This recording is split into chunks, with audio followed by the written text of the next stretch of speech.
صدقے کی بہت ساری اقسام ہیں. اس کو معنوی اقسام صدقہ کہا جائے، اور فقط صدقہ پیسوں ہی میں منحصر نہیں ہے، بلکہ اور بھی بہت سارے طریقہ کار ایسے ہو سکتے ہیں. ایک طریقہ یہ ہے صدقے کی معنوی اقسام میں، جسے کہا جاتا ہے زبان سے کیے جانے والے صدقے. اس کے اندر دعا کو کہا جاتا ہے کہ یہ بھی بہترین صدقہ ہے. آپ اپنے لیے، اپنے دیگر رشتہ داروں کے لیے، عزیز و اقارب کے لیے جو دعا کرتی ہیں، یہ خود اس کو صدقے میں شمار کیا جاتا ہے. اسی طرح سے دو مومنین یا دو مومنات کے درمیان صلح کراتے وقت کہ جو آپ صلح کرانے کا جو آپ کو عمل ہے، یہ خود صدقہ ہے.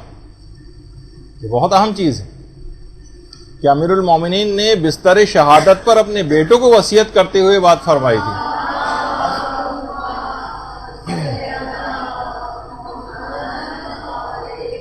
کہ لوگوں کے درمیان صلح کرانا سب سے بڑی عبادت ہے.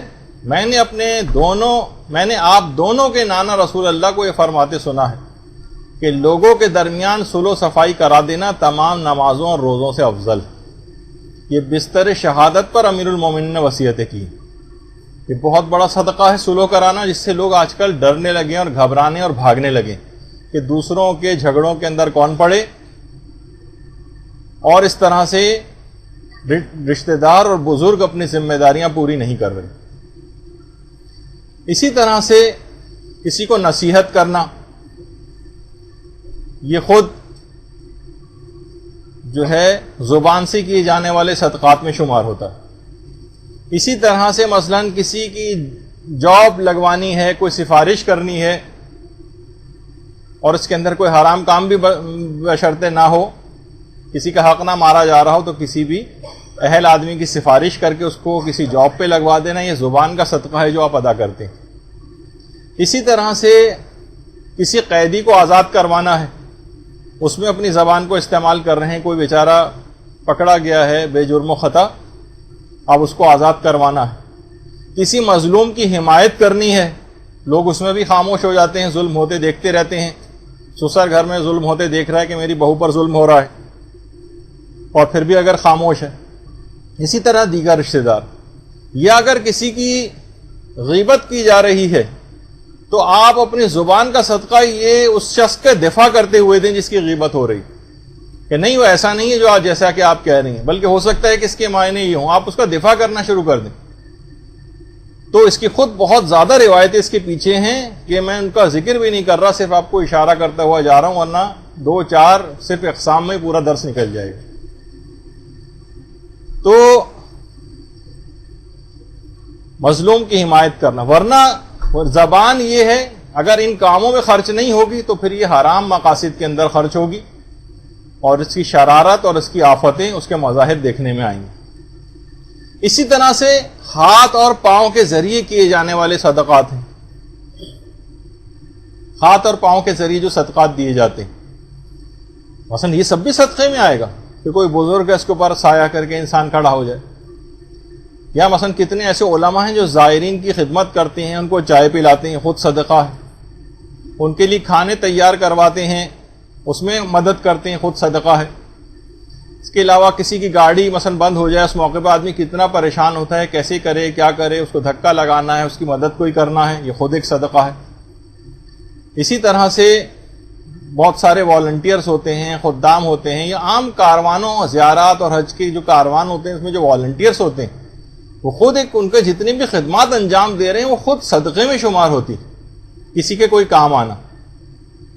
بہت سارے نوجوان ہیں کتنے ایسے کام کر رہے ہوتے ہیں، یہ سب صدقے میں آئے گا. اس کی معنوی اقسام ہے صدقے کی، فقط اس کے اندر یہ منحصر نہیں ہے.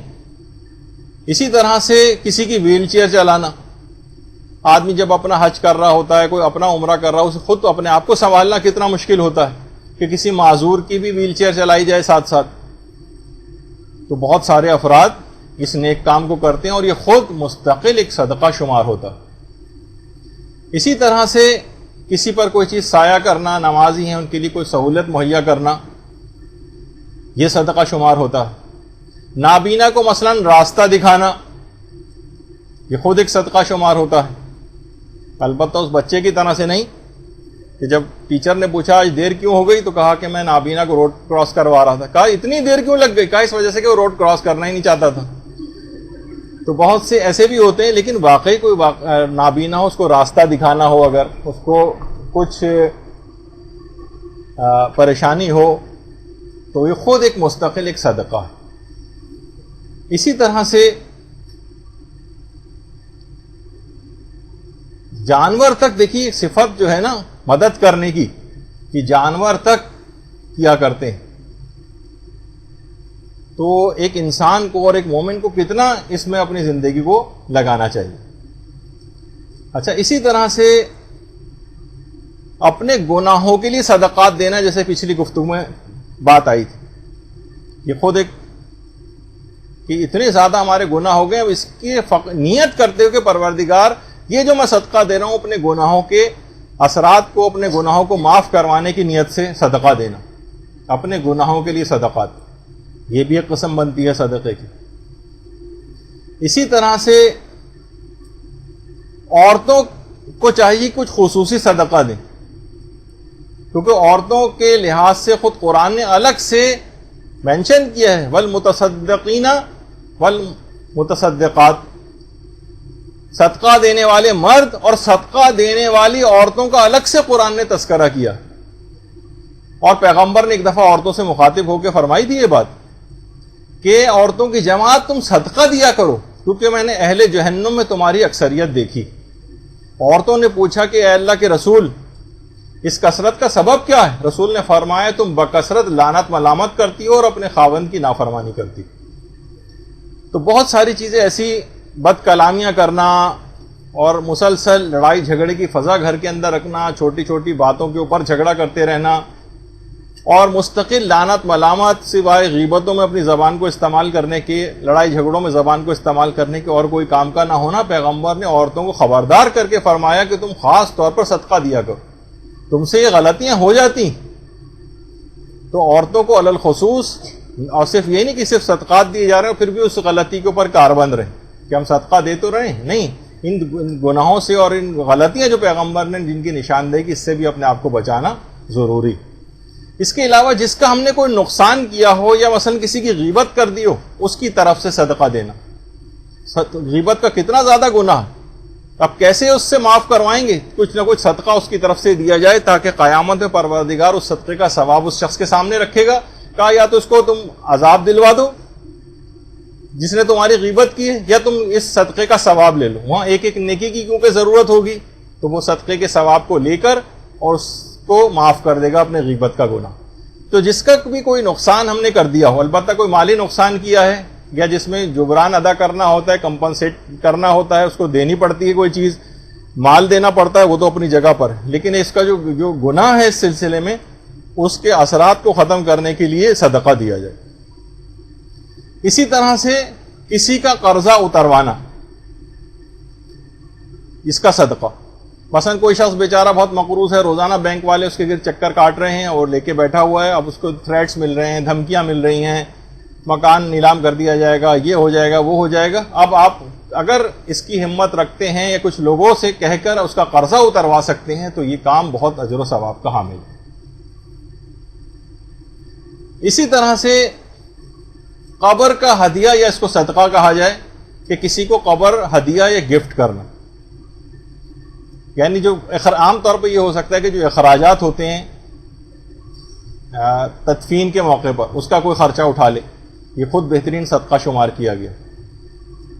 یا مثلا اسی طرح سے کفن کا ہدیہ اور صدقہ، کیونکہ بہترین تحفوں کے اندر کفن شمار ہوتا ہے، لیکن آج کل لوگ اسے نحوست کی علامت سمجھتے ہیں. کفن کا صدقہ دینا، کہ ہم نے مثلا کربلا کا کفن ہمارے پاس تھا، ہم نے کسی کو صدقہ دے دیا، اب یہ فخر و مباحت کرے گا اتنا بہترین کفن ملنے پر میدان قیامت میں، اور جب یہ شخص پہنچے گا وہاں پر تو کتنا زیادہ اس مرنے والے کی دعائیں اس کے شامل حال ہو جائیں گی. تو یہ والا صدقہ. اچھا، اسی طرح سے اپنے کپڑوں وغیرہ کا بھی آپ صدقہ دیا کریں.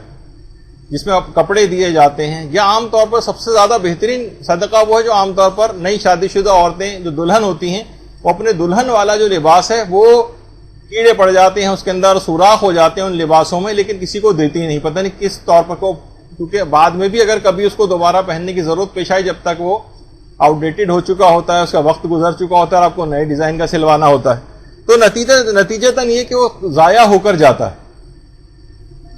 تو اپنے ان لباسوں کے متعلق بھی آپ کو غور و فکر کرنا چاہیے۔ اسی طرح سے قرض دار کو مہلت دینا یا قرضے کو معاف کرنے کا صدقہ، یعنی خود ہم نے کسی کو قرضہ دیا ہوا تھا، بہت اجر و ثواب ہے کہ آپ اس کے قرضے کو معاف کر دیں اگر ممکن ہے، ورنہ آپ اس کو مہلت دیتی چلی جائیں۔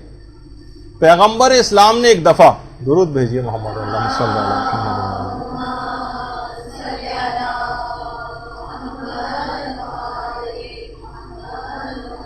3 مرتبہ یہ ارشاد فرمایا تھا، کون ہے وہ کہ جس کو خدا شعلہ جہنم سے بچا کر اپنے سائے رحمت میں پناہ دے دے۔ حاضرین نے کہا، جتنے بھی صحابہ موجود تھے، یا رسول اللہ ہم نہیں جانتے کہ ایسا شخص کون۔ تو پیغمبر نے فرمایا کہ یہ وہ شخص ہے کہ جو اپنے قرض دار کو جس نے مہلت دی ہو یا وہ اپنے حق سے دستبردار ہو گیا ہو۔ یعنی اب دیکھیے، ایک لحاظ سے دیکھا جائے تو عام طور پر جو آپ قرضہ دیتے ہیں نا، وہ ویسے بھی ایک لحاظ سے دوسرے کے ہاتھ میں گیا ہوا ہی ہوتا ہے، آپ کو اتنی زیادہ ضرورت بھی نہیں ہوتی، کیونکہ آپ نے کچھ جو ایکسیس اماؤنٹ ہوتا ہے عام طور پر آپ کے پاس رکھا ہوا سیونگ میں، وہی آپ دوسرے کو دیتے ہیں۔ وہ اگر واقعی نادار ہو گیا ہے، مجبور ہو گیا ہے، عام طور پر قرضہ آدمی پریشانی کی حالت ہی میں لیتا ہے۔ لوگ زیادہ تر یہ کہتے ہیں کہ بہرحال نہیں وہ پیسہ لے کے کھا گیا ہے، وہ واقعی بعض اوقات زیادہ تر حالات میں ہم نے دیکھا ہے کہ وہ آدمی مجبور رہتا ہے۔ وہ ٹھیک ہے، چند ایک ایسے فسادی ٹائپ کے ہوتے ہیں یا پروفیشنل چیٹرز وغیرہ جو ہوتے ہیں اس کام کے ماہر، ان کے ایک الگ ہے، لیکن ان کی تعداد بہت کم ہے۔ تو اگر قرض دار جو ہے اپنے قرض سے دستبردار ہو جائے، معاف کر دے، چلو ٹھیک ہے، جو گیا پہلے میرے کون سا ہاتھ میں تھا، کیونکہ اس کا اجر و ثواب اتنا ہے کہ پیغمبر نے 3 مرتبہ حاضرین سے یہ چیز پوچھی تھی کہ کون ہے وہ شخص جسے شعلہ جہنم سے بچا کر پروردگار اپنے سایہ رحمت میں پناہ دے۔ تو سوچیے کہ اس میں کہا کہ جو قرض دار کو یا تو مہلت دے، لمبا ٹائم اس کو دے دے، یا یہ کہ اپنے اس قرضے کو معاف کر دے۔ بہت بڑا صدقہ ہے کہ جو کہ جس کا فائدہ عالم آخرت میں جا کر اس کو پتہ چلے گا۔ اور ایک بات اور یاد رہے، فقہی مسئلہ بھی ہے کہ مجبور قرض دار کو ادائیگی پر زور دینا بھی حرام ہے۔ مجبور جو ہو جائے، آپ کو پتہ ہے کہ واقعی اس کی دینے کی صلاحیت نہیں ہے، آپ کہیں نہیں اپنی گاڑی بیچو، اپنا لیپ ٹاپ بیچو، اپنی فلاں چیز بیچو، اور یہ مجھے ہر صورت میں میرا، یعنی زور، آپ جو اس کی ضرورت کی چیزیں وہ آپ بکوا کر اور اپنے قرضے کو وصول کریں آپ، بلکہ اس پر ادائیگی کا زور دینا بھی حرام۔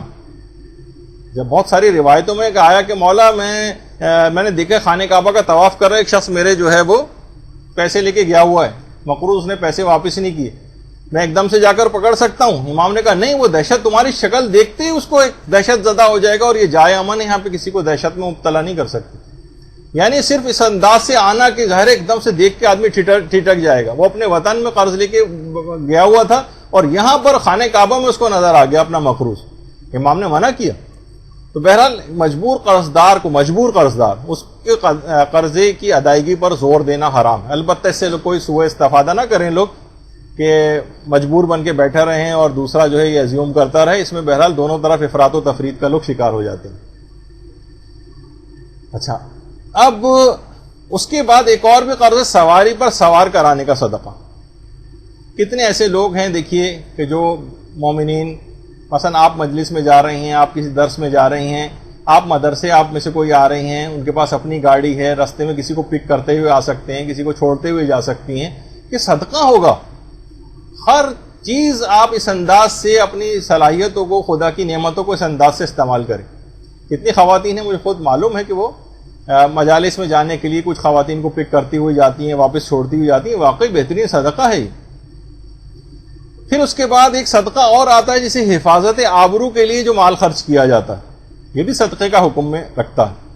بہت سارے دیکھیے ذلیلوں سے، شریروں سے، فسادیوں سے، اغوا برات تاوان والے جو ہیں یا ظلم و جور میں جو افراد اس میں مبتلا ہوتے ہیں، ان پر بھی روایات میں آیا ہے کہ ان پہ مال کو خرچ کر دینا چاہیے، ورنہ یہ نقصان پہنچائیں گے۔ چھوٹی چھوٹی چیزوں کے لیے، جیسے موبائل فون کے سلسلے میں نے کہا تھا، یہ چند ہزار روپے کا موبائل، جانے دیجیے اس کو، اس کے لیے اپنی جان انسان نہیں دے سکتا، پھر دوبارہ بھی خرید سکتے ہیں لیکن وہ لاس کیسے پورا ہو؟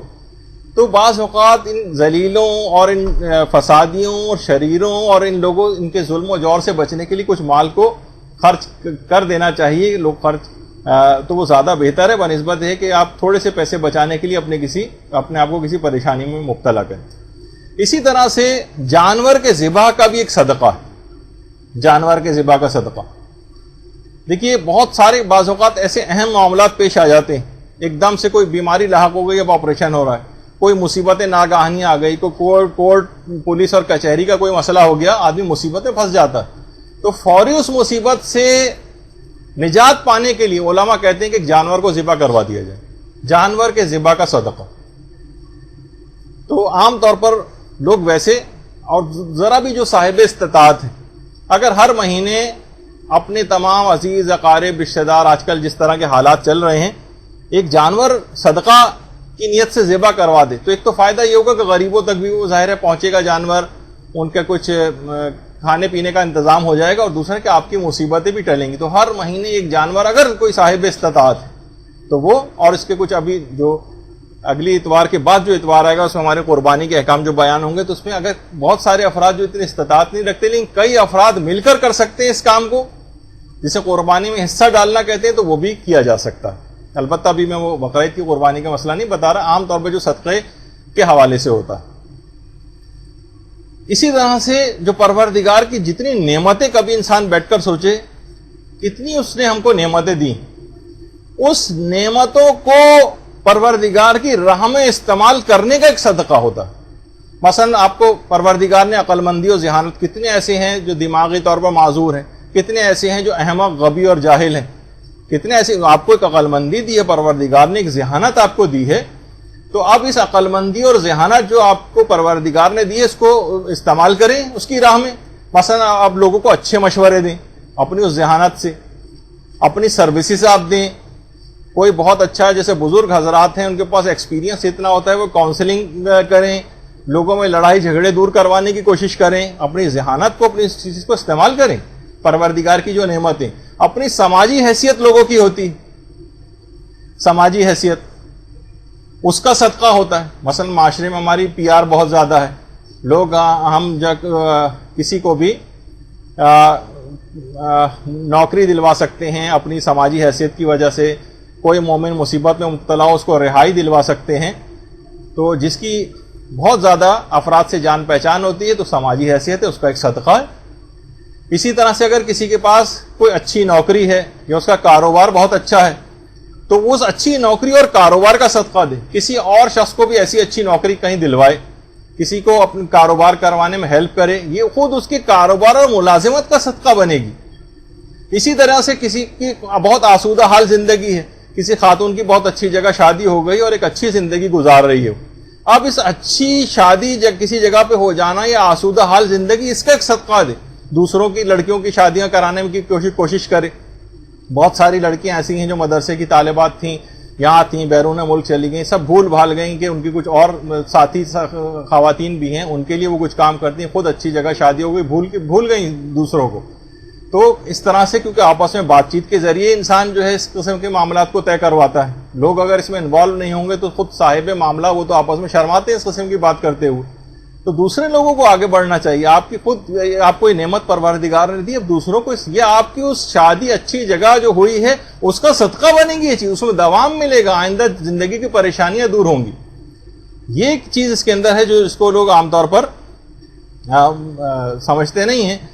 اچھا، اسی طرح سے کسی کے بچے، اپنے بچوں کی تعلیم کا صدقہ، آپ کے بچے جو بہت اچھے اسکولوں کے اندر پڑھ رہے ہیں، بہت اچھے دیندار ہو گئے ہیں، بچیاں ہیں ابھی سے مثلا پردہ وغیرہ کرنے لگیں، اب دوسرے لوگوں کا بھی کچھ سوچیے، کیونکہ فاسق و فاجر گھرانے ہیں، ان کے اندر پڑھنے والے بچے، ان کے اوپر ترس آنا چاہیے، کس طرح سے بغیر تربیت کے ہو رہے ہیں، کچھ اس میں ہیلپ کریں، کچھ کوئی مدرسہ اس سلسلے میں ہے اور پڑھانے کی کوئی خدمات ہیں، کسی جگہ جمع کرنے کی خدمات ہیں، یا آپ اپنی زبان استعمال کر سکتی ہیں کاؤنسلنگ کر کے، گھر والوں کو سمجھا کے کہ اس کو بچے کو اگر مدرسے بھجوا دیں تو وہاں یہ سب چیزیں اچھی جو ہے وہ سیکھ لے گا۔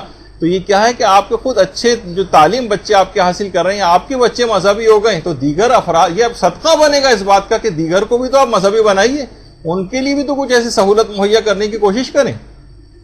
اچھا اسی طرح سے دوسرے بچوں، بہت سے غریب بچے ہیں، ان کی تعلیم کے سلسلے ہمارے بچے اچھے اسکولوں میں پڑھ رہے ہیں، تو کسی دوسرے کا بھی اسی طرح سے کفالت کر کے کسی غریب کے بچے کو اچھی جگہ پہ پڑھوا دیں. بعض اوقات ہوتا ہے نہیں کہ ہمارے تو بچے بہت اچھی جگہ پڑھ رہے ہیں لیکن کوئی غریب ہے تو مجھ سے کہتے ہیں کہ وہ بالکل گورنمنٹ کے جو پیلے پرائمری جو ٹوٹے پھوٹے اسکول ہیں ان میں جا کر کراؤ، دے دیں گے ہم اس کا جو ہے 300 روپے مہینے کی جو فیس ہے. نہیں، اب آپ کیونکہ آپ کے بچے بہت اچھی جگہ پر پڑھ رہے ہیں تو کوشش کریں کسی غریب کا بچہ بھی کچھ اچھا بہتر انداز میں جو ہے وہ کچھ پڑھ لے، تو یہ آپ کے بچوں کی تعلیم کا صدقہ ہو جائے گا. اچھا اسی طرح سے صدقہ خون دینے کا بھی ایک صدقہ ہوتا ہے، بلڈ ڈونیشن دینا، یہ خود ایک صدقہ ہے، بہت بڑا صدقہ ہے، پوری انسانیت کو بچانے کے مترادف ہے ایک شخص کی جان کو بچا لینا.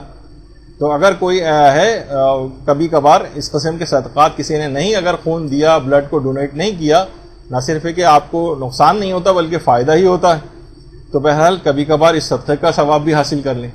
اسی طریقے سے صدقے میں تنوع، ایک ورسٹیلٹی ہونا چاہیے. ایک بس وہی روزانہ بس صرف ایک چونی اٹھنی ڈالنا، روپیہ 2 روپے ڈال کے ہم سوچتے ہیں کہ ہم نے صدقے کا حق ادا کر دیا. نہیں، اس میں ابھی کچھ ہی دن پہلے یہاں سے حاجی حضرات جا رہے ہیں اور گئے ہیں. کتنے ایسے افراد ہیں کاروانوں میں انہوں نے سارے حاجیوں کے لیے جو ذرا بھی استطاعت رکھتے تھے چھوٹے چھوٹے قرآن تقسیم کروائیں حاجیوں کو ہماری طرف سے فری قرآن، چھوٹے قرآن جو وہاں جا کر، کیونکہ وہاں جو قرآن ہوتے ہیں اس میں کچھ رسم الخط ایسا ہوتا ہے جو پڑھنے میں دشواری ہوتی، یہیں سے لے کر جائیں. اور مکے میں جو قرآن ختم کرتا ہے پیغمبر کی زیارت اسے ملتی ہے. اللہم صلی علی محمد و علی محمد.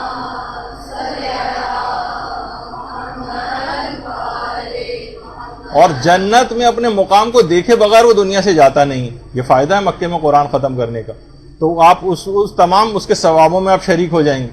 کتنے ایسے افراد ہیں کہ انہوں نے جو افراد ہیں حاجی ان کو مفت سمیں پرووائڈ کی کہ اپنے رشتہ داروں سے ملیں گے، ملاقات کریں گے، حاجی کا دل خوش ہوگا، اس کا ثواب. یعنی نئے نئے اسٹائل کی چیزیں. بہت سارے افراد ہیں انہوں نے بغیر خوشبو کا جو صابن ہے وہ حاجیوں کو فری جو ہے گفٹ میں دلوایا. کچھ نے مناسک حج تقسیم کروا دی، کچھ نے کہا حاجیوں کو کھلانے پلانے کا خرچہ کچھ ہماری طرف سے. یعنی اس تلاش میں رہتے ہیں کون کون سے نئے نئے طریقوں سے ہم صدقات دیں، اس کے اندر ایک تنوع، ایک وہ سب چیزیں ہونی چاہیے. بہت سارے افراد تو مثلا جانوروں تک کے اوپر ان کو چیز کھلانا، ان کے لیے ایسی چیز کا ارینجمنٹ کہ وہاں باجرہ وغیرہ جانور آ کے کھا لیں، اور ان کے لیے اس انداز کے جو ہے وہ انتظامات. بہت سے قبروں کے اوپر بھی جانوروں کو کھلانے پلانے کے حوالے سے سب چیزیں جو ہے وہ رکھی ہوتی ہیں. کتنے زائرین کی خدمات کے حوالے سے ہم کربلا وغیرہ کے اندر دیکھتے ہیں کہ وہ کتنی زیادہ خدمتیں جو کرتے ہیں. خود صدقات کی قسمیں بنتی. اسی طرح سے اچھی گفتگو کا ایک صدقہ ہوتا ہے جس کو زبان کا صدقہ کہا جاتا ہے. جیسے کہ ابھی سے اچھی تو زبان کے صدقے میں بہت ساری پچھلی چیزیں بیان ہوئی کہ ہے اچھی گفتگو کرنا. کوئی بہت زیادہ وکل ہے، بہت زیادہ اچھے انداز سے گفتگو کرتا ہے، بہت نرم و ملائم گفتگو کرتا ہے، صلح و صفائی لوگوں کے درمیان کروا رہا ہے وہ. تو بہت ساری دیکھی چیزیں ایسی ہیں کہ علماء فرماتے ہیں کہ اپنی اسپیکنگ پاور سے، اپنی اچھی گفتگو سے اگر وہ فساد اور نفرت کے شعلے بجھا کر صلح و صفائی کروا دے لوگوں کی، تو اس سے بہتر جو ہے وہ صدقہ کیا بنے گا. اسی طرح سے اپنے علم و آگہی کا صدقہ. اپنے علم و آگہی، کہیں کسی جگہ آپ کو توفیق مل رہی ہے، کہیں آپ پڑھا سکتے ہیں، اپنی معلومات کو شیئر کروا سکتے ہیں. بچوں کو پڑھانا، نوجوانوں کو پڑھانا، بزرگوں کو پڑھانا. یعنی علم و آگہی کے پیاسوں کو اگر ضرورت ہے سیراب ہونے کی تو آپ وہ چیز ان کو مہیا کروا دیں. کسی کا وضو ٹھیک کروا دیں، کسی کو قرآن صحیح سے پڑھنا سکھا دیں، کسی کی نماز وغیرہ جو ہے وہ صحیح کروا دیں. تو یہ سب چیزیں کیا ہیں؟ عورتوں کے پردے کے مسائل ہیں، عورتوں کے مخصوص مسائل ہیں. یہ سب چیزیں سیکھ کر لوگوں تک پھیلانا خود صدقات بنیں گے. علم و آگہی کا صدقہ ہے. آپ یہاں پر دیکھیے ماشاءاللہ آ رہی ہیں، آپ کو پروردگار نے ایک نعمت دی ہے کہ آپ باقاعدہ آ کر علم دین حاصل کر رہی ہیں. کتنی گھروں میں بیٹھی ہوئی خواتین ایسی ہیں جو اس سے محروم، لیکن آپ کو ایک توفیق مل گئی، آپ یہاں پر آ گئی، یہاں سے کچھ سیکھ لیا، اب اس کا صدقہ بنے گا کیسے آگے پہنچائیے. تو یہ ایک چیز ہے. یا اس میں اقدام کریں گے، خود سے نہیں کر سکتی ہیں اس کام کو تو کچھ ایسی خواتین کا ارینجمنٹ کریں. کتنی دفعہ ہر گفتگو میں تقریباً یہ بات آتی ہے. خود کو برائیوں سے محفوظ رکھنا بھی ایک صدقہ ہے، یہ بھی صدقہ شمار ہوتا ہے. الامساک عن السوء صدقۃ، یعنی جو اپنے آپ کو یعنی برائی سے بچائے وہ خود اس کے حق میں صدقہ شمار ہوتی ہے چیز. اسی طرح سے خود راستہ بتانے کا بھی ایک صدقہ، مثلا کوئی شخص راستہ بھول گیا اسے راستہ بتانا. اسی طریقے سے جو آخرت کا یا خدا تک جانے کا راستہ بھول گیا ہے، جاہل ہے، مثلا نمازیں صحیح نہیں پڑھ رہا ہے، اس کو صحیح طور پہ کروائیے، وہ بھی راستہ بھولا ہوا شخص شمار ہوتا ہے. اسی طریقے سے پانی پلانے کا صدقہ بہت عظیم صدقہ ہے. کسی پانی پلا کر کسی پیاسے کا کلیجہ ٹھنڈا کیا جائے. دیکھیے لوگ بعض اوقات پیاسے کو جو ہے وہ پانی پلانا اتنا، میرے ساتھ کچھ زائرین میں سے ہم نے دیکھا تھا کہ جنہوں نے اپنی ذمہ داری پکڑی تھی کہ مثلا کربلا میں 1000 لوگوں کو پانی پلائیں گے. یعنی بعض اوقات وہ طریقہ کار جو ہے وہ سوچ کے رکھتے ہیں کہ ٹھیک ہے ہم اس ثواب کو اس سرزمین کے اوپر حاصل کریں گے، اور اس کے لیے محنت کرتے بھی نظر آتے تھے. تو بہرحال ہم نے ایسے بھی افراد دیکھے تاریخ نے، ضرب کھا کر بھی جو قاتل کو پلائے شربت، زیب دیتا ہے اسے ساقی کوثر ہونا. اللہم صلی علی محمد.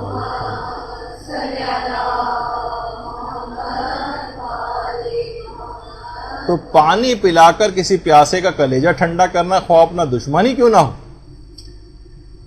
یہ خاندان اہل بیت کا تو طریقہ کار رہا ہی. اچھا، اسی طرح سے خوشحالی کے زمانے میں قرضہ دینا.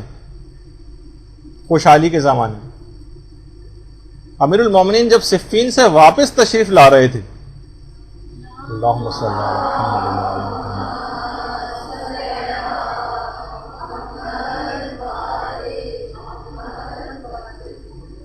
تو صفین سے واپسی پر باقاعدہ امام حسن علیہ السلام کو ایک ہدایت نامہ دیا تھا. اللہم صلی علی محمد.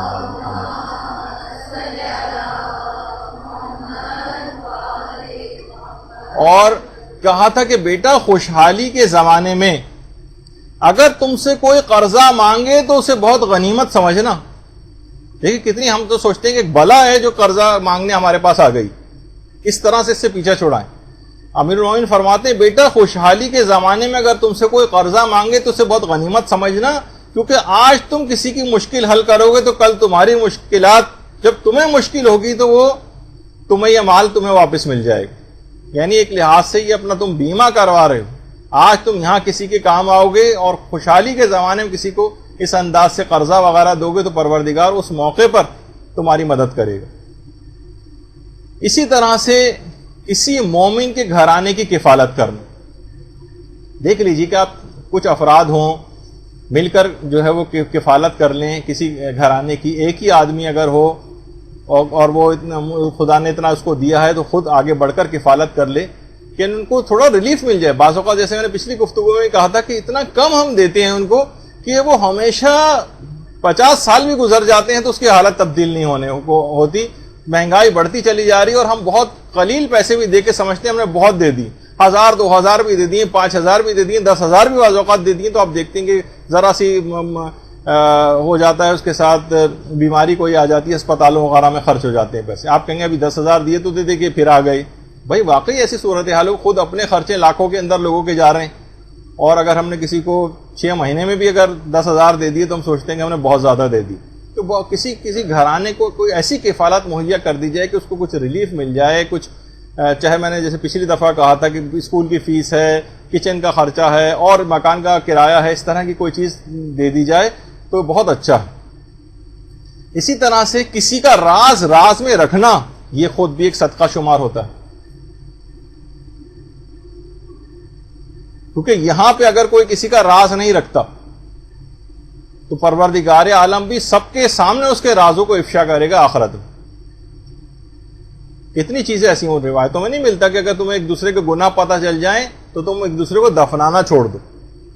تو اسی انداز سے کہ بہت سارے لوگوں کے راز ہوتے ہیں, کچھ خاندانی مشکلات کا شکار ہو گئے, کوئی چیزیں ہیں, کوئی ایسے گناہ ہو گئے, کوئی ایسی چیز ہو گئی, اس کو چھپانا ہوتا ہے.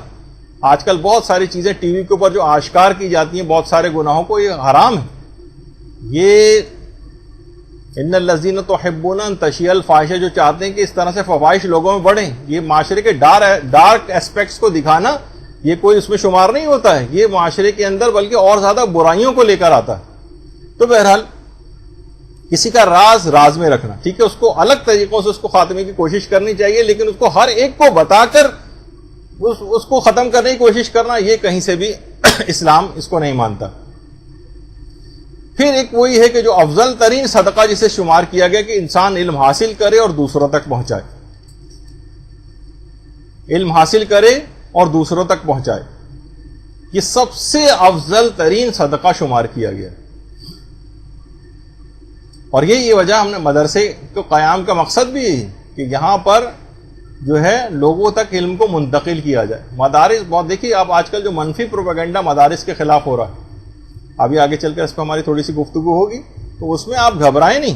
جیسے کہ بہت ابتدان جب یہ مدرسہ قائم ہو رہا تو لوگوں نے کہا اس کا نام مدرسہ نہ رکھیں، کوئی اکیڈمی رکھ دیں، کوئی سینٹر رکھ دیں، کوئی بھی اس طرح کی چیز. ہم نے کہا نہیں، ہم اسی نام کو بہتر جو ہے کر کے بتائیں گے. یہ نہیں کہ اگر وہ ہمارا مومن نام جو ہے وہ بدنام ہو جائے تو ہم جو ہے وہ کہیں گے نہیں ہمیں کوئی اور نام رکھ لینا چاہیے. نہیں، ایسا نہیں. اس طرح انسان کوئی اپنا نام بھی تبدیل نہیں کرتا ہے. تو بہرحال علم حاصل کر کے اور پھر دوسروں تک پہنچانا. اچھا، اسی انداز سے کوئی شائع ہونے والے علم کا صدقہ،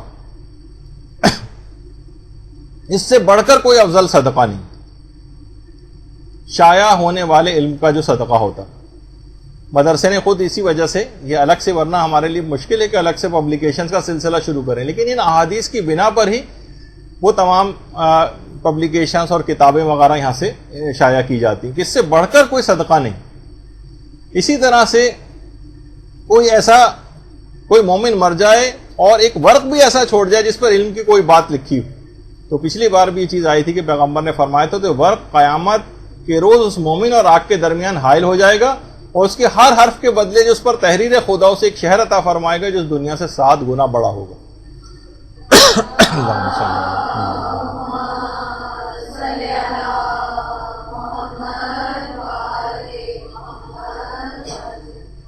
اچھا، خود ایک اور صدقہ ہے جسے اچھی گفتگو کرنا کہتے ہیں، اس سے بڑھ کر کوئی صدقہ نہیں. جیسے کہا جاتا ہے کہ کلمہ طیبہ جو ہے، اچھا اسے کلمہ طیبہ لوگ لا الہ الا اللہ، وہ تو یقیناً سب سے اچھی گفتگو وہ بھی آتی ہے، لیکن اس کو اچھی گفتگو کہا گیا ہے روایت میں کہ انسان اچھی گفتگو کرے. یعنی اس طرح کی گفتگو کر رہا ہے کہ اس میں اقوال معصومین بھی کوٹ کر رہا ہے، ایسی گفتگو کر رہا ہے جس میں قرآنی آیات پیش کر رہا ہے، ایسی گفتگو کر رہا ہے جس میں علماء کے اقوال پیش کر رہا ہے. یہ اچھی گفتگو ہے جو کہ آج کل دیکھنے میں نہیں آتی. لوگ صرف سیاستدانوں کی صرف منفی باتیں، لوگ صرف عالمی سیاست بھی وہ گندی والی سیاست، اس طرح کی کچھ باتیں، لیکن کسی بھی جگہ اللہ، رسول یا ان کے اقوال یا آیات کہیں ہمیں کسی مومن کی زبان کے اوپر نظر نہیں آتی. امام زمانہ علیہ السلام کا کوئی تذکرہ کرتا نظر نہیں آتا. اللہ صلی اللہ علیہ وسلم.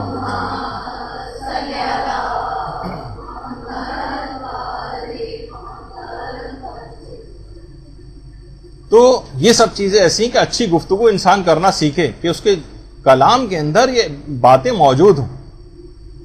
اسی طرح اپنی زبان کو کنٹرول رکھنا بھی ایک صدقہ شمار ہوتا ہے. اپنی زبان کو کنٹرول کر کے رکھنا. پیغمبر فرماتے ہیں اپنی زبان کو روکے رکھو کہ یہ ایسا صدقہ ہے جو تم اپنے لیے کرتے ہو. اپنی زبان کو کنٹرول کرنا یعنی واقعی ایسی چیز ہے کہ کہا جاتا ہے نا، وہ جو حضرت لقمان کے بھی جو باتیں جو انہوں نے بیان کی تھی اپنے بیٹے سے کہ اس میں کوئی محنت بھی نہیں لگتی، کہ ایسا صدقہ جس میں دینے میں کوئی محنت نہیں، کوئی خرچ نہیں کرنا پڑتا ہے. اور بہت ساری 6 باتیں اور بھی تھیں. تو بہرحال یہ کہ اپنی زبان کو کنٹرول کر کے رکھنا یہ خود ایک صدقہ شمار ہوگا. یعنی صرف آپ خاموش بیٹھے ہوئے تب بھی صدقے کا ثواب اور فائدہ آپ کو ملتا رہے گا. اسی طرح سے پیغمبر فرماتے ہیں کہ اپنے مومن بھائی سے مسکرا کر ملنا بھی صدقہ. مومن بھائی سے مسکرا کر ملنا یہ خود ایک صدقہ شمار ہوتا ہے. تو اتنی چھوٹی چھوٹی دیکھیے بہت سی باتیں جس میں کوئی محنت نہیں کرنی پڑی اور وہ صدقے کا ثواب ہم کو دلواتی. اسی طریقے سے امر بالمعروف کا صدقہ، کسی کو اچھی بات بتانا.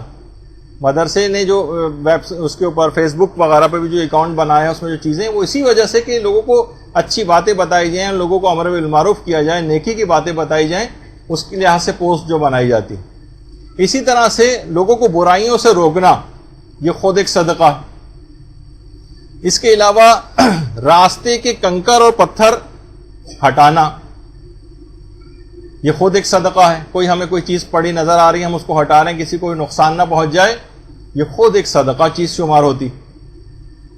اسی طرح سے نمازوں کے لیے قدم بڑھانا، مسجد جا رہے ہیں نماز پڑھنے کے لیے اور اس کے لیے جتنے بھی قدم اٹھائے جا رہے ہیں.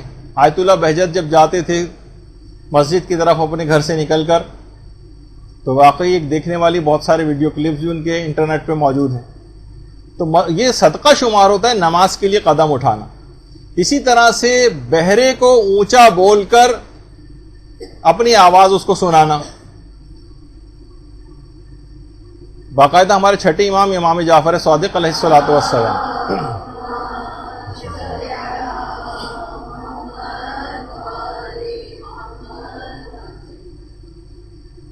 انہوں نے فرمایا کہ تنگ دلی کا اظہار کیے بغیر بہرے کو بات سنانا یہ بے مشقت صدقہ ہے. اس میں کوئی آپ کو خاص کام نہیں کرنا پڑ رہا. ایک بے مشقت صدقہ بشرطے تنگ دلی کا اظہار نہ کیا جائے. اور ملتا نہیں ہے واقعات میں کہ ایک باپ کے کان بڑھاپے کی وجہ سے جواب دے گئے تھے تو اپنے بیٹے کو, جوان بیٹے کو اس نے کچھ کہہ کے بلایا, کچھ بات پوچھی, بیٹے نے جواب دیا, باپ نے کہا کہ مجھے سنائی نہیں دیا, دوبارہ کہو. اس نے پھر اور زور سے کہا, پھر باپ نے کہا مجھے سنائی نہیں دیا, ذرا اور زور سے کہنا. تو کہنے لگا بڑے میاں دیکھیے اس قسم کے الفاظ, سنائی نہیں دیتا کیا, بہرے ہو گئے ہو؟ تو باپ کو اب یہ بات سنائی دے گئی. اپنے کمرے سے ایک ڈائری نکال کے لایا, جو اس کے بچپن میں جو باپ ڈائری لکھا کرتا تھا جب بچہ وہ چھوٹا تھا, کہ اس نے دکھایا کہ اس نے ایک لفظ کو مجھ سے 50 مرتبہ مجھ سے کہلوایا کوئی ورڈ سیکھنے کے لیے. انہیں 50 دفعہ خوش دلی سے اس کو چیز سکھائی, اور آج تیسری دفعہ کے اندر یہ چیخ پڑا ہے مجھ پر. تو بہرحال عام طور پر مدرسے والی جو طالبات ہیں وہ بھی یہ دیکھیں کہ اپنے والدین کے ساتھ اس انداز سے چیخ کے بات کرنا عمومی حالات کے اندر بھی. یہاں تو یہ ہے کہ اپنی آواز کو صرف بلند کیا جا رہا ہے تاکہ اس کے کان تک تنگ دلی کا اظہار بھی نہ کیا جائے. اور یہ تو غیروں کی بات ہو رہی ہے, اپنے لوگوں کے لیے تو اور زیادہ خوش اخلاقی کی ضرورت ہے.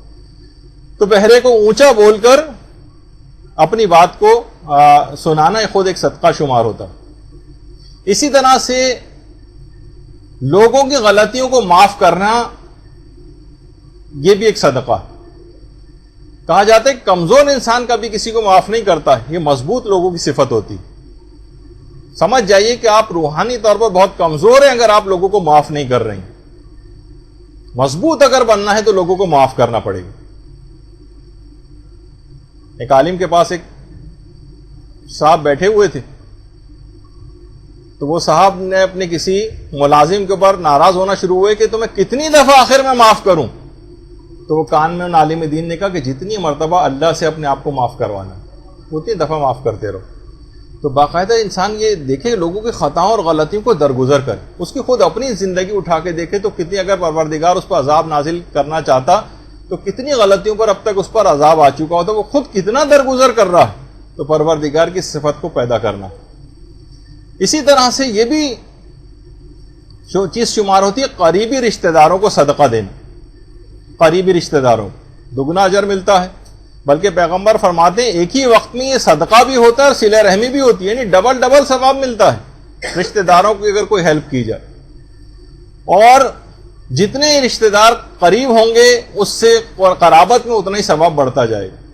اسی طرح صدقے کی الگ قسم بنتی ہے شادی کے لیے بھاگ دوڑ کرنا. کسی کی شادی کے لیے کوشش کرانے کے لیے ادھر سے ادھر جا رہے ہیں اور بات چیت کر رہے ہیں, ایک دوسرے کو قائل کر رہے ہیں, خود بہت بڑا صدقہ ہے کسی کی شادی کرانے کے لیے بھاگ دوڑ کرنا. اسی طرح سے آپس کے خراب تعلقات کو بہتر بنانے کا بھی ایک صدقہ ہے.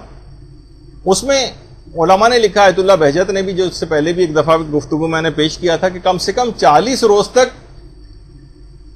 متعدد صدقات افراد متعدد, یعنی مختلف الگ الگ لوگوں کو الگ الگ صدقات دینا. یہ آپس کے خراب تعلقات, لڑائی جھگڑوں یا مصیبتوں کے لیے بھی بہت زیادہ فائدہ مند چیز ہے. یعنی شوہر و بیوی میں آپس میں لڑائی ہوئی ہے یا اور دیگر رشتہ داروں میں آپس میں تعلقات خراب ہیں, ان کے تعلقات کو اگر استوار کرنا ہے تو متعدد افراد تک متعدد بار صدقات دیے جائیں, ایک آدھ دفعہ نہیں, مسلسل. اگر یہ 40 روز تک ہو جائے تو بہت اچھا.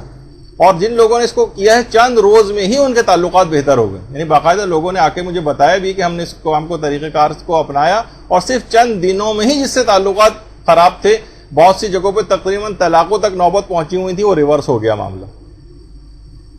اچھا, اسی طرح سے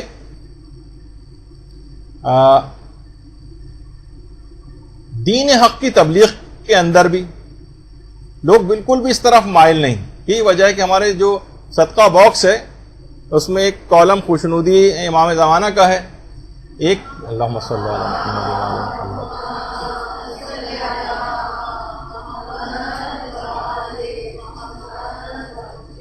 ایک صدقے کا کمپارٹمنٹ ہے اس میں, اور ایک دین حق کی تبلیغ کا.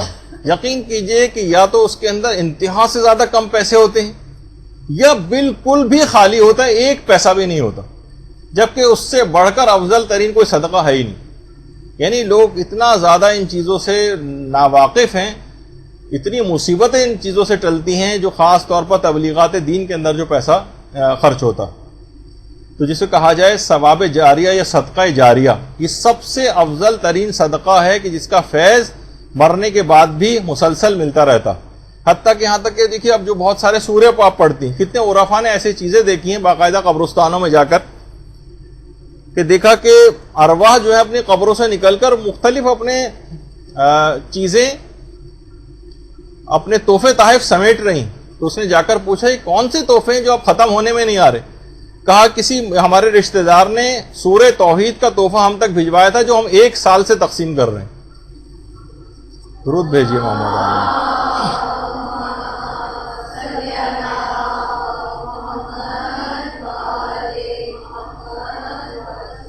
تو آپ نے دیکھا کہ صدقات ہونے چاہیے, یہ ہوتے ہیں صدقات. پھر آپ دیکھیے کہ اگر یہ لوگ اس انداز سے ایک دوسرے کی مدد کرنا شروع کر دیں, شادی کے لیے بھاگ دوڑ کر رہے ہیں, کسی کو جاب دلوا رہے ہیں, کسی کی کفالت کر رہے ہیں, کسی کو قرضہ دے رہے ہیں, کسی کا قرضہ معاف کروا رہے ہیں, کسی کو قرضے میں مہلت دے رہے ہیں, اور جتنی بھی اقسام اس سے پہلے مسکرا کر دیکھ رہے ہیں, لڑائی جھگڑوں کو ترک کر رہے ہیں, سب صدقات بن رہے ہیں. ساری مصیبتیں ان کی ایسی ٹل جائیں گی کہ حیران اور پریشان ہو جائیں گے پہلے کی زندگی اور اب کی زندگی میں کتنا فرق آ گیا.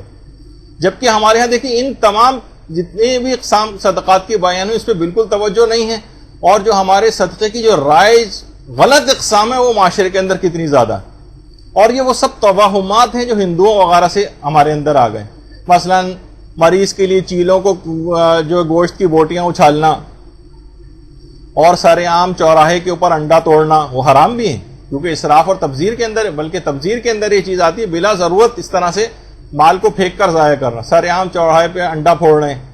یا مثلا گلی کے کنارے پر مثلا بکرے کی سیری رکھ دینا, سوچتے ہیں یہ صدقہ ہو رہا ہے. بلا ٹالنے کے لیے کالی مرغی ذبح کر کے مثلا جمعدار کو دے رہے ہیں, چلیں وہ تو اس میں بھی تو ابھی آ گیا کہ صدقہ جو ہے کسی کو بھی دیا جا سکتا ہے, لیکن یہ جو رائج جو چیزیں میں ان کو بتا رہا ہوں. اور صحت یابی کے لیے 7 کٹے ہوئے لیموں میں 7 کٹے ہوئے جو لیمو ہوتے ہیں ان میں لونگیں گاڑ کر رستے میں کہیں رکھ دینا, یہ لوگ بتاتے ہیں کس طرح سے. اور 3 گز کا ہرا کپڑا, اور جناب 1.25 سیر کی چینی, اور ایک سفید مرغا, یا بخور, اود اور لوبان کے جو نقدی کے جو جس کی جو دھونی ہوتی ہے اس کی نقدی کے پیسے عاملوں تک پہنچانا. یعنی ایسی چیزیں معاشرے کے اندر صدقات کے نام پر رائج ہو گئی جو ہندوؤں سے اور مختلف کافروں معاشروں سے ہمارے اندر آ گئی. اور اسلام نے جو صدقات بتائے تھے وہ کسی کو پتہ بھی نہیں. صدقے کو عام طور پر یہ سمجھا جاتا ہے, صدقے کو ایک حقارت کی چیز سمجھا جاتا ہے, سوچا جاتا ہے کہ شاید یہ بلائیں ہیں جو اس کے اوپر لپٹ گئی ہیں اس چیز کے اوپر, اور لوگ اس صدقے کی چیز سے ایسا بھاگتے ہیں جیسے کسی متعدی جو مرض لگ جانے والے جو جراثیم ہوتے ہیں نا ان سے انسان جس طرح سے بھاگتا. اور اگر کسی کو آپ صدقہ دے دیں اور بتا کر صدقہ دیں کہ صدقہ تو انتہا سے زیادہ سخت ناراض ہو جائے گا, وہ سوچے گا کہ آپ نے اسے کو گالی دے دی کہ ہم صدقات و خیرات لینے والے نہیں, جاؤ اٹھا کر لے جاؤ یہاں سے. جبکہ صدقات کو دیکھیے دینے کی بھی تاکید ہے اور صدقات کو لینے کی بھی. جب انسان کو صدقات اتنی زیادہ دینے کی تاکید آئی, جب وہ کوئی لینے والا ہی نہیں ہوگا تو وہ دے گا کس کو صدقات جا کر؟ اس کا مطلب ہے جو افراد ایسے ہیں انہیں صدقات کو ریسیو بھی کرنا چاہیے. صدقات کو لینے اور دینے دونوں کی تاکید آئی. مستحق دیکھیے زکوٰۃ کے لیے بات آئی ہے الگ سے کہ مستحق زکوٰۃ جو ہے وہ اگر زکوٰۃ لینے سے انکار کرے گا تو ایسے ہی جیسے اس نے زکاتی کا انکار کر دیا, حکم زکوٰۃ کا انکار کر دیا اللہ کی. ایک چیز ہے تو آپ کو پروردگار نے آپ کا حق دیا ہے کہ آپ اس کو لے سکتے ہیں, تو جب ضرورت کا موقع ہو تو اس کو لیجیے. تو اس طرح انداز سے یہ چیزیں ہوتی ہیں. اور یہاں تک علماء فرماتے ہیں کہ مستحب صدقات کی جو تاکیدی احادیث ہیں یہ واجب صدقات کی احادیث سے زیادہ ان کی تعداد ہے, مستحب صدقات کی. تو بہرحال دیکھیے واجب اس وجہ سے اس کی کیوں ہے, اس کی امپورٹنس اتنی زیادہ, مستحب صدقات کی حدیثیں واجب صدقات سے بھی زیادہ آئیں. علماء فرماتے ہیں کہ دیکھیے تاکہ اس کی وجہ یہ کہ بہت زیادہ کمانے والا جو افراد ہیں وہ صرف زکوٰۃ کے نام پر 2.5% دے کر لوگوں کو 2.5% پہ ٹرخا کر مطمئن نہ ہو کر بیٹھ جائیں، اور اس کے بعد پھر جو جناب تجوریاں جو ہیں وہ چھلکنے لگیں اور خزانے جو ہیں ابلنے لگیں. نہیں، مستحب صدقات پھر اس کے بعد واجب اپنا نکالنے کے بعد پھر اس کے بعد مستحب صدقات کی تاکید اس وجہ زیادہ آئی ہے کہ اس کے بعد آپ مسلسل اس پیسے کو ارتکاز کرنے کے بجائے لوگوں کے اوپر خرچ کرتے چلے جاؤ، اور اسی وجہ سے ان کو کہا جاتا ہے صدقات جاریہ، صدقہ جاریہ. دیکھیے، انسان خواہ مومن ہو یا کافر، سب کو یقین ہے کہ وہ مرے گا ضرور، ہر شخص چاہے وہ مومن ہو یا کافر، مگر ہر شخص کے دل کے اندر خواہش ہوتی ہے کہ وہ ہمیشہ زندہ رہے. یہ ایک سائیکی ہے انسان کی، یقین ہے کہ مرے گا لیکن خواہش یہ رکھتا ہے کہ ہمیشہ زندہ رہے، اور یہ جو فائدے مجھے مل رہے ہیں یہ فائدے بھی ہمیشہ مجھے ملیں. اچھا، اب وہ نہیں چاہتا کہ میری محنت کی کمائی کہیں اور ضائع ہو، اور وہ ہر وقت سوچ وچار میں رہتا ہے کہ کسی بھی طرح سے میرا مال ہمیشہ محفوظ ہو جائے اور اس کا فائدہ بھی مجھ کو ہمیشہ ملتا رہے. بہت سارے کافر معاشروں کے اندر پہلے سننے میں آتا تھا کہ بادشاہ حضرات اپنے تمام تر زیورات اپنی قبر میں ساتھ دفن کرواتے تھے، لیکن اسلام نے اس کا ایک بالکل منطقی حل جو ہے وہ لوگوں کو دیا ہے، جس کو ہم صدقہ جاریہ جو ہے وہ کہتے ہیں، اور اس کو جو ہے وقف کہا جاتا ہے. بہترین صدقہ جاریہ کی جو قسم ہے وہ وقف ہے. لغوی معنی ہیں اس کے جو ہیں روکنے کے ہیں، جو چیزیں وقف کی جاتی ہیں نا، اس کے معنی روکنا. فقہی اصطلاح میں جو چیز انسان اپنی اصلی ملکیت کو روک کر اس کے فائدے کو جاری کرے اسے وقف کہتے ہیں. یعنی اصل ملکیت کو روک کر اس کے فائدے کو جاری کرنا، یہ وقف کہلاتا ہے.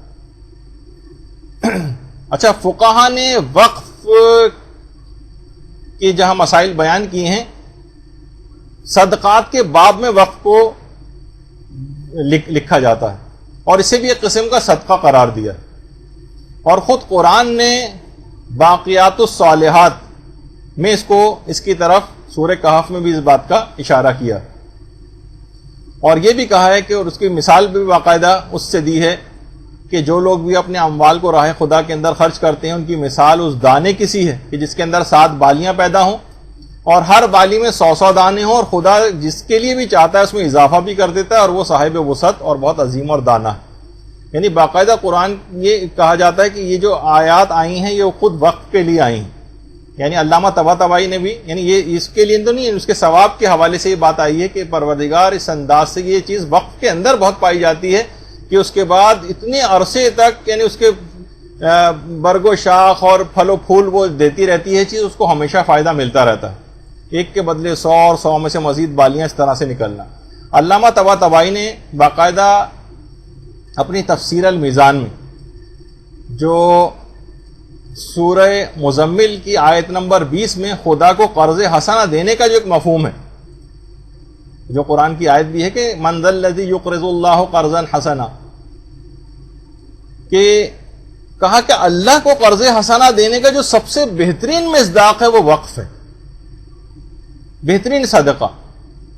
بلکہ وسائل الشیعہ کی 11ویں جلد میں پیغمبر اسلام کی باقاعدہ ایک حدیث ہے کہ اگر کوئی راستے میں مسافر خانہ بناتا ہے تو قیامت میں اس کے چہرے سے اس قدر نور ظاہر ہوگا کہ تمام جتنے بھی نور قیامت میں پائے جاتے ہیں ان سب کے اوپر ان سے وہ نور نمایاں ہو رہا ہوگا، یہاں تک کہ وہ حضرت ابراہیم کے نور کے برابر قرار پا جائے گا.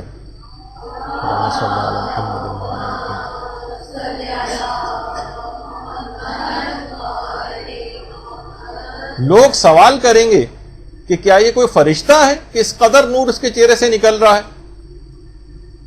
اور بلکہ لوگ فرشتے بھی حیران ہو جائیں گے کہ ایسا نور تو ہم نے کبھی کسی کے سے نکلتے نہیں دیکھا. اور پیغمبر فرماتے ہیں اس کی شفاعت سے ہزاروں انسان داخل بہشت کیے جائیں گے. یعنی اس کا نور حضرت ابراہیم کے نور کے مشابہ قرار پا جائے گا جو مسافر خانے رستوں کے اندر بناتا ہے. یعنی اس میں کوئی بھی حصہ ڈالنا، آپ خود دیکھیں کبھی آپ جاتی ہیں مختلف مقدس مقامات پہ، وہاں جس قسم کے مسافر خانے یا چیریٹی وغیرہ کی کچھ چیزیں ہیں اس میں کچھ نہ کچھ کوشش کر کے ڈال کر آنا چاہیے. اچھا اب دیکھیے وقف اور صدقہ جاریہ کی بہترین جگہ کون کون سی؟ بہترین جگہ اس وقت خاص طور پر دیکھیے جتنے بھی ائمہ کے روزے ہیں وہ زیادہ تر سب کی رینوویشن ہوتی رہتی ہے، لیکن جو اس وقت روزہ واقعتاً تعمیر ہو رہا ہے وہ سامرہ میں، سامرہ کا روزہ امام علی نقی علیہ الصلوۃ والسلام،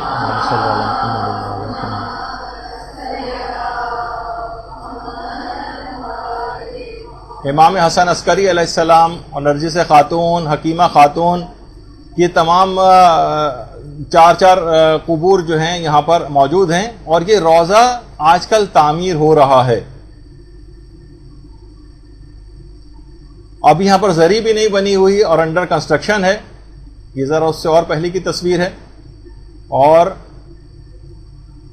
اس کی کنسٹرکشن مستقل چل رہی ہے. تو کوئی بھی شخص اگر کوئی بھی زائرین جو وغیرہ جو وہاں پر جا رہے ہیں ان کے ہاتھ اگر کچھ پیسہ بھجوا سکیں وہاں پر، لیکن الحمدللہ ایک نعمت کے ایک اظہار کے طور پر اور آپ کی تشفی قلب کے لیے آپ کی طرف سے یہاں پر صدقہ جاریہ اس کی کنسٹرکشن کے لیے بھجوایا جا چکا ہے یہاں کی تمام طالبات کی طرف سے.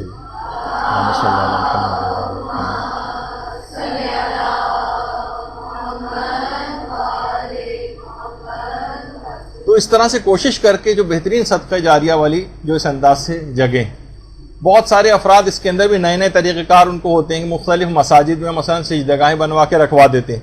اب جتنے لوگ یہاں پر نمازیں پڑھیں گے اور سجدے کریں گے کتنا زیادہ ثواب یہ سب ان کے نامہ اعمال میں لکھا جائے گا. کتنے افراد کو میں جانتا ہوں جو باقاعدہ مساجد کے اندر ہر مسجد میں 50 100 تسبیحات رکھوا دیتے ہیں، اتنا زیادہ خرچہ بھی نہیں ہوتا. اب جتنے نمازیوں بیٹھ کر جتنی تسبیحات پڑھیں گے سوچیے سب کو کب تک ثواب ملتا رہے گا. اور چند مہینوں کے اندر بہرحال یہ تسبیحیں ٹوٹ جاتی ہیں کثرت استعمال کی وجہ سے، تو کوئی بات نہیں، اتنی زیادہ مہنگی تو نہیں، دوبارہ رکھوائی جا سکتی. یہ صدقات کی مختلف اقسام اور طریقہ کار ہیں کہ جن کو کرنا چاہیے. اسی طرح سے اچھا وقف کی بات ہو رہی تھی تو ہمارے چھٹے امام کا بھی وقف مشہور ہے.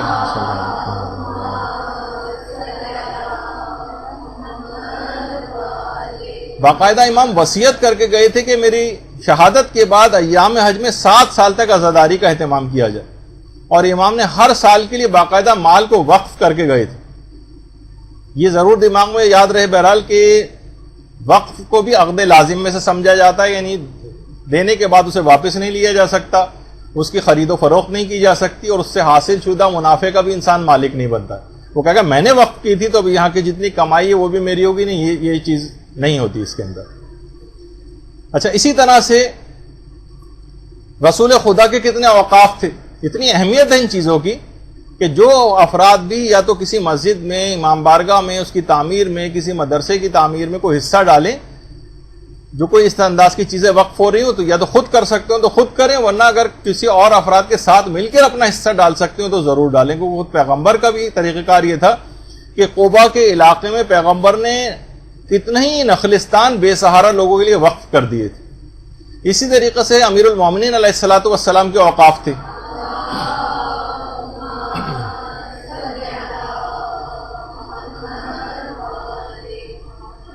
کیونکہ دیکھیے پانی پلانے کا ایک الگ سے صدقہ سب سے زیادہ صدقہ بہترین صدقہ شمار ہوتا ہے. اور دیکھیے باہر والے تو اس حد تک کہ لوگ تو ہمارے یہاں کتنا پانی ضائع کرتے ہیں، یہاں تک کہ بوتلوں کے اوپر یہ حدیث پیغمبر کی کہ پانی کو ضائع مت کرو چاہے تم کسی بہتے ہوئے چشمے کے پاس ہی کیوں نہ ہو، یہ تک لکھ کے ان بوتلوں کے اوپر لوگ جو ہے اس سے بھی جو ہے وہ اپنے تجارتی مقاصد کے لیے بھی اس کو فائدے اٹھاتے ہیں. بہرحال پانی پلانا تو امیر المومنین کے جو کھودے گئے کنویں تھے باقاعدہ سعودی عرب میں ابیار علی کے نام سے پوری ایک جگہ ہے جس علاقے میں مسجد شجرہ واقع ہے کہ جہاں سے عمرے اور حج کا احرام وغیرہ جو ہے باندھا جاتا ہے. وہاں امیر المومنین نے باقاعدہ کنویں کھودے تھے بہت بڑی تعداد میں. پہلے تو ان کنووں تک جاتے بھی تھے لوگ اور پانی کو استعمال بھی کرتے تھے، لیکن اس کے بعد اس جگہ کو ممنوع زیارت قرار دے دیا گیا. وہاں حاجیوں وغیرہ کو جانے کی اجازت بھی نہیں ہے، اور اگر کوئی پہنچ بھی جائے تو انہوں نے وہ تقریباً وہ کنویں اب بند کر دی. تو امیر المومنین خود فرماتے تھے کہ بہت سارے اپنے موقوفات اتنا وقف کی گئی تھی چیزیں، لیکن خود فرماتے تھے کہ میں بھوک مٹانے کے لیے اپنے پیٹ پر پتھر باندھا کرتا تھا اور 40,000 درہم سالانہ صدقہ اللہ کی راہ میں دیتا تھا. علماء نے لکھا ہے کہ وہ 40,000 جو درہم مولا صدقات دیتے تھے یہ سب موقوفات تھے، یعنی مولا جو تھے وہ کنویں کھودتے تھے، وہاں پر چشمے جاری کرتے تھے اور اس کے بعد وقف کرتے تھے، اور 100 کنویں مولا نے اپنے ہاتھ سے کھود کر وقف کیے تھے.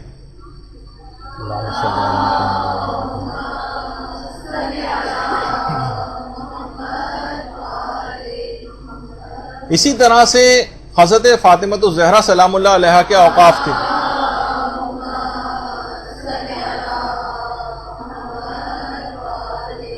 باقاعدہ کچھ باغات تھے، وقف کی تحریر اپنے ہاتھ سے لکھی تھی وقف کرنے کے حوالے سے. اور باقاعدہ جو شیخ بہائی نے اپنے والد سے بھی نقل کیا ہے کہ ہمارے امام حسین علیہ الصلوۃ والسلام نے جو چیزیں وقف کی تھیں،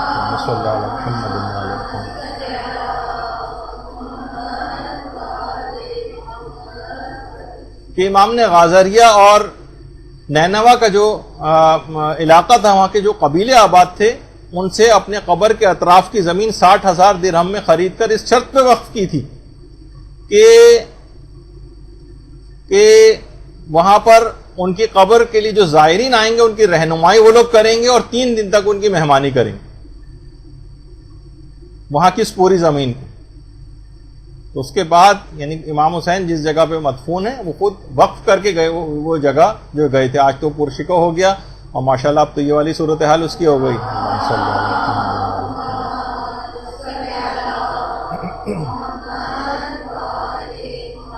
تو آپ کو بھی کبھی صدقہ جاریہ کا موقع ملے، توفیق ملے اور اس کی طرف متوجہ ہوں تو بہترین اوقاف جو ہیں اس کے اندر اپنے پیسے کو انویسٹ کریں.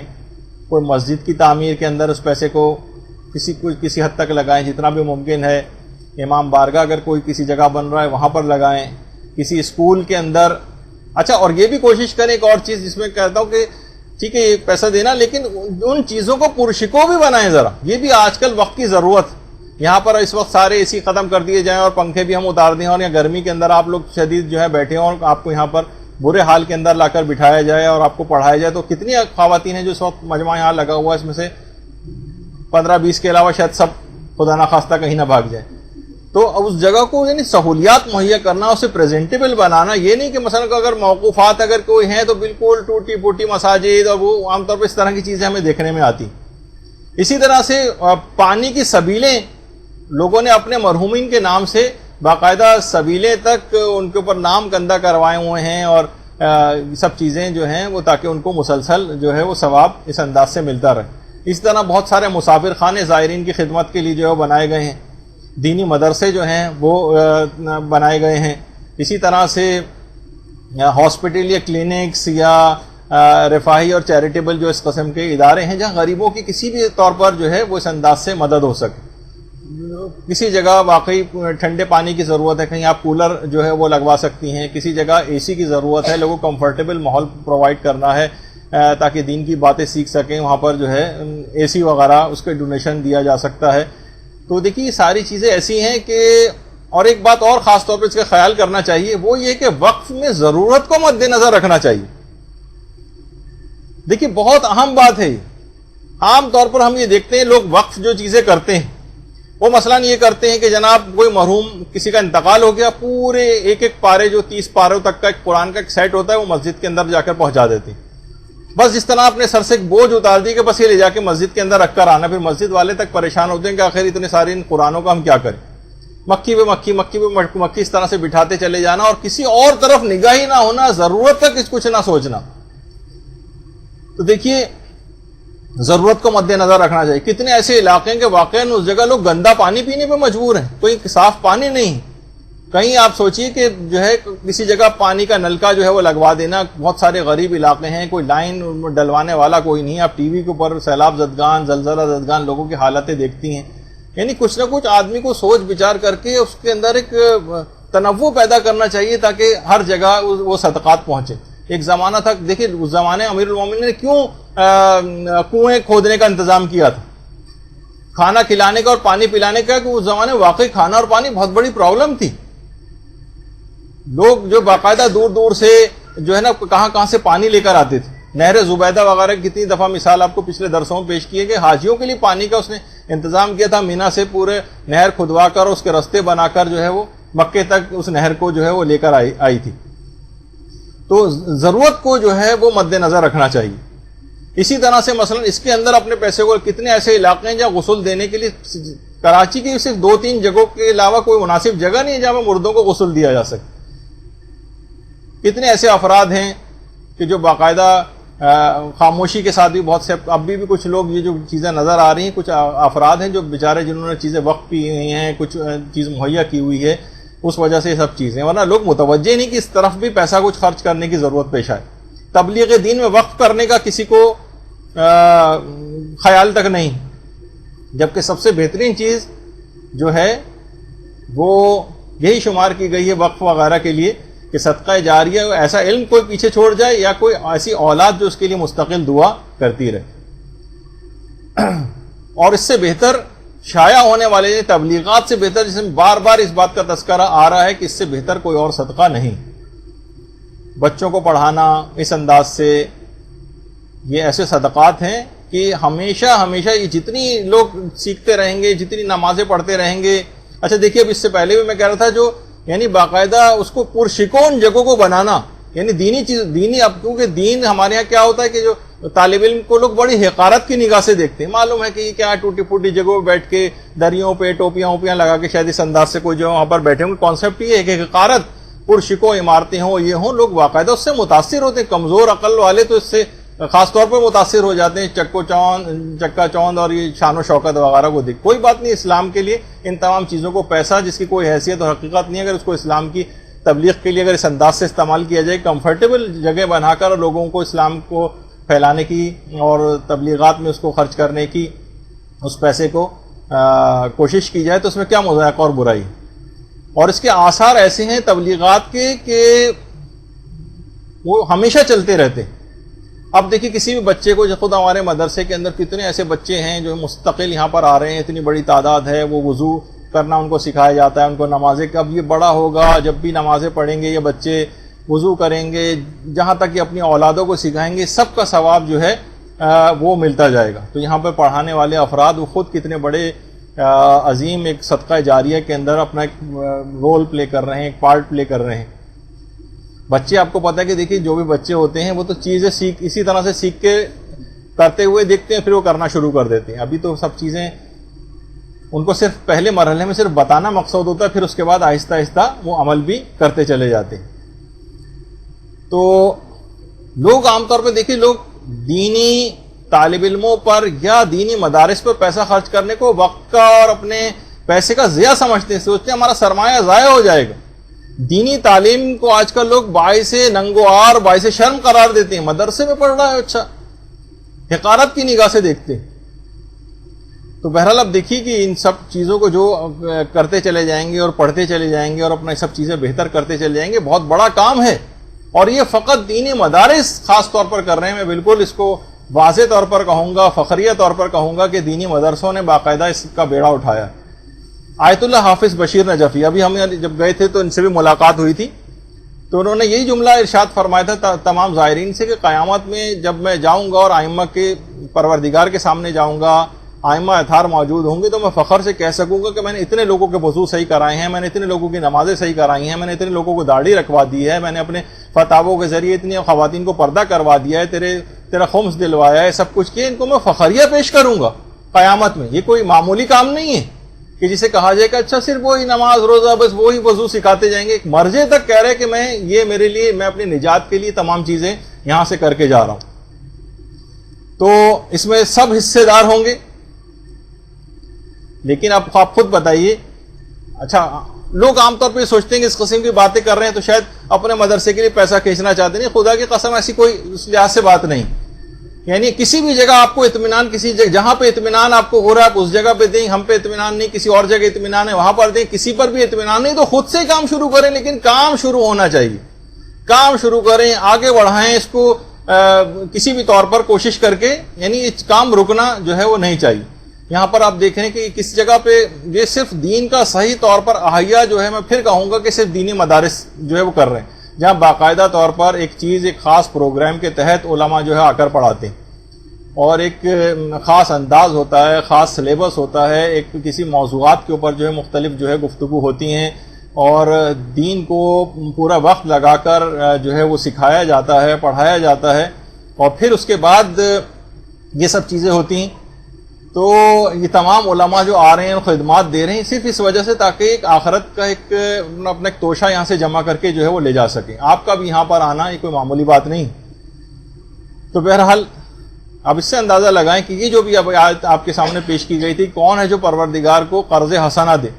کہہ رہے جب یہ آیت نازل ہوئی تو اسی وقت انصاری جو تھے انہوں نے 600 درختوں کا ایک باغ پیغمبر اسلام کو آ کر ہدیہ کر دیا۔ کہا کہ یا رسول اللہ اس باغ کو میں اللہ کے لیے جو ہے وہ اللہ کو قرضہ دینا چاہتا ہوں، اور اسی وقت باغ میں گئے، اپنی بیوی بچوں کو وہاں سے باہر نکالا کہ چلو اب یہ باغ ہماری ملکیت نہیں رہا، اب یہ اللہ کو ہم نے دے دیا۔ اور اس کے بعد پیغمبر اسلام نے اس باغ کو سب لوگوں میں تقسیم کر دیا، اور میرا اور آپ کا جو مولا امیر المومنین علیہ الصلوۃ والسلام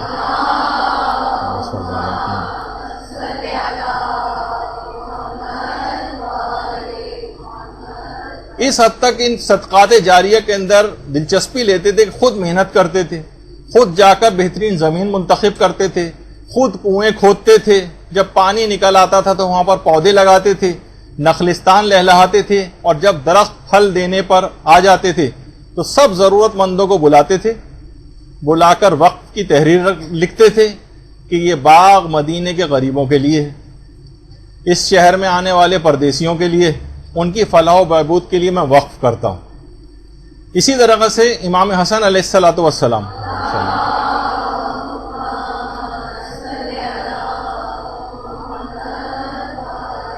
ایک ایک دن میں 50,000 ہزار درہم سائلوں کو دیا کرتے تھے، اور امام حسن تو اپنے گھر کا آدھا سامان 3 مرتبہ راہ خدا میں دیا تھا، پورے گھر کا۔ چوتھے امام امام زین العابدین علیہ الصلوۃ والسلام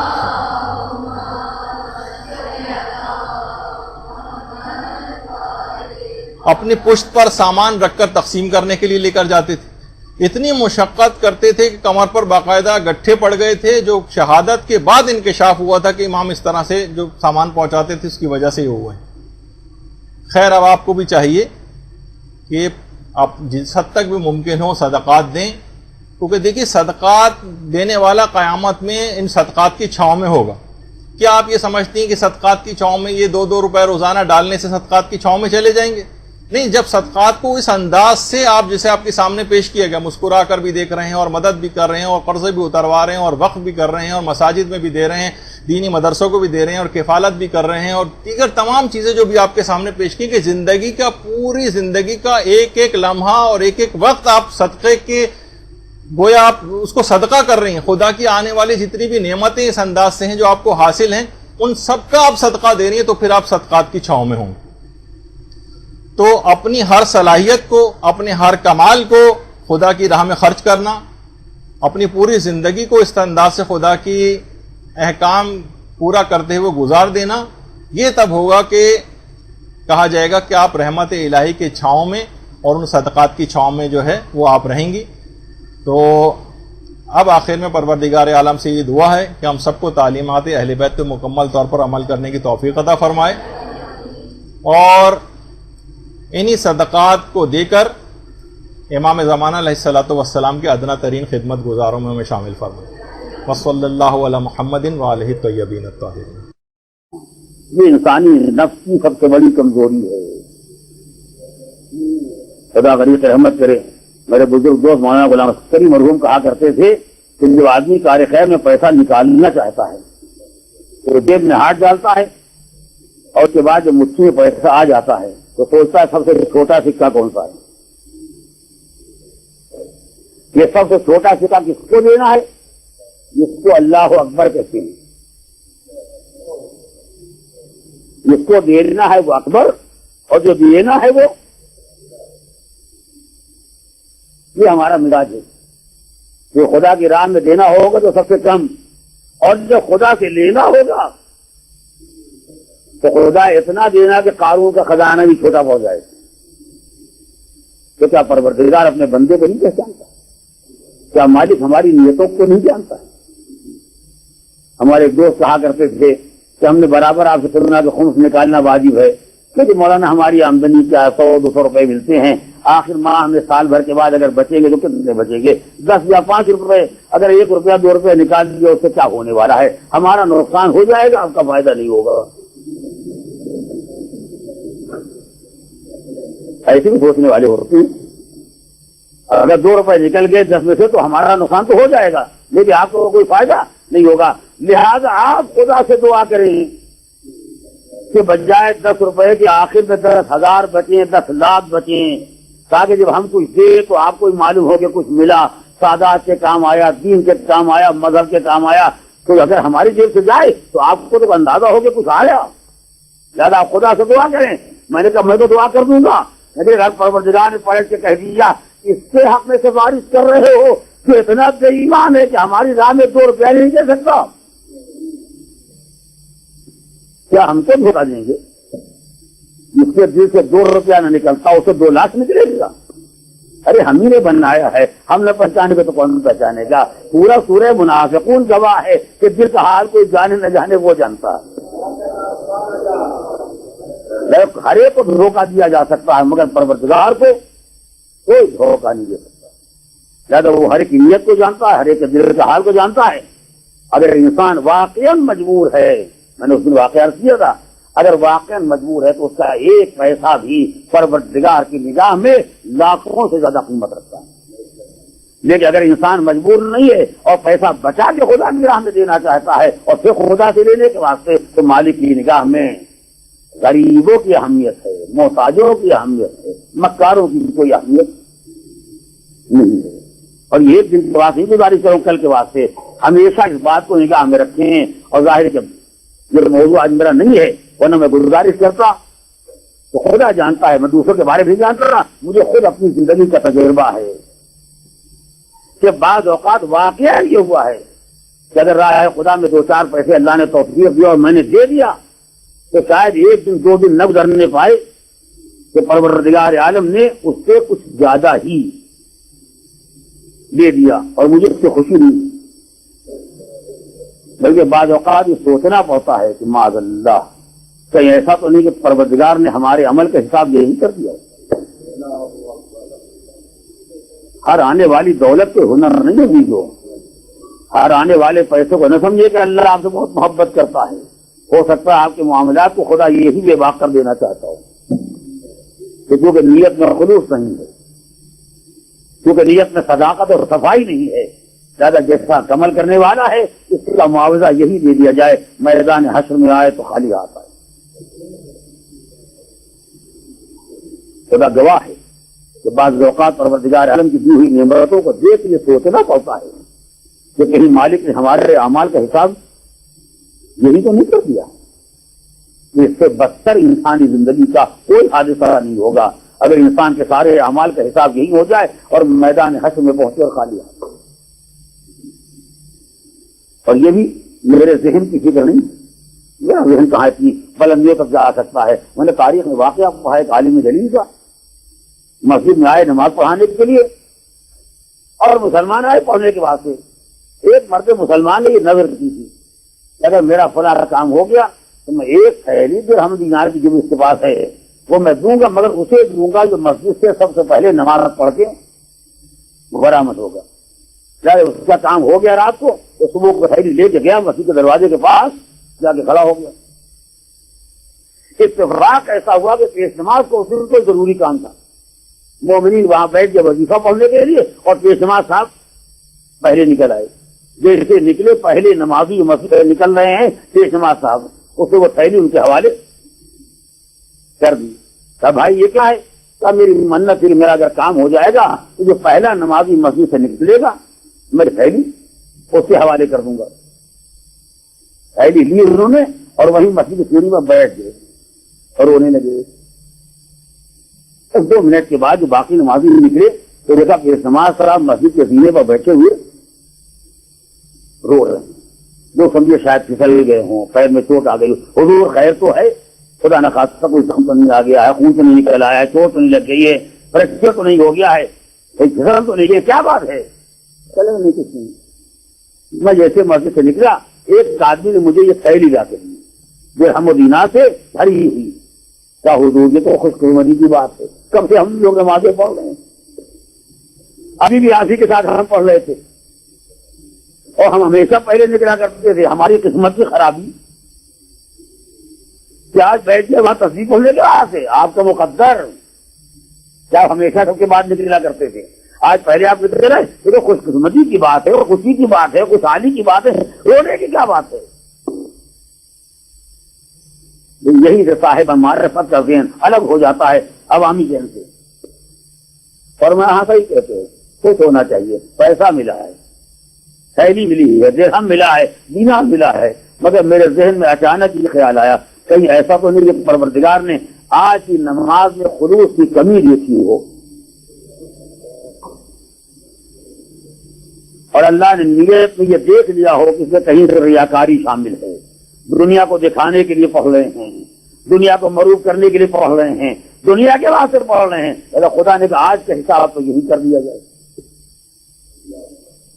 جہاں کے لیے عمل کیا ہے وہی معاوضہ دے دیا جائے. ہم اپنے ذمے میں کسی کا حق رکھنا نہیں چاہتے, جو آخرت کے لیے کریں گے ان کو وہاں دے دیا جائے گا. سارا مجمع جو ابھی تک خوشحالی کی مبارکباد دے رہا تھا, ابھی تک انہیں مطمئن کر رہا تھا اور خوش ہو جائیں آج کی نماز تو قبول ہو ہی گئی ہے, جیسے انہوں نے اس نقطے کی طرف متوجہ کیا, سارا مجمع بے قرار ہو کے رونے لگا. اب تو ہمیں ہر عمل کے بارے میں سوچنا پڑے گا کہ اگر ہمارے کسی عمل خیر کے بعد پروردگار نے از غیر ہم کو کچھ دے دیا, چاہے مال دے دیا ہو, چاہے عہدہ دے دیا ہو, چاہے کوئی حیثیت دے دی ہو, اگر خدا نے از غیر دے دیا تو ایسا تو نہیں کہ ہمارے عمل کا حساب یہی ہو گیا ہو. لہذا عزیزو, اپنے اعمال خیر کے مقابلے میں دنیا کا مطالبہ نہ کرو. یہ بھی مل جائے اچھا ہے کہ دنیا حسنہ و فی الآخرۃ حسنہ, مگر نگاہ ادھر رکھو. یہ اہل بیت کا کردار ہے, دنیا کو لٹایا ہے آخرت کے لیے. اہل بیت نے کبھی دولت دنیا پر نگاہ نہیں رکھی ہے اور منہ سے نہیں دیکھا ہے. جو کچھ کیا آخرت کے لیے کیا, کوئی وجہ ہے تو بچا کے نہیں رکھا. برحمتك يا أرحم الراحمين وصلى الله على محمد وآله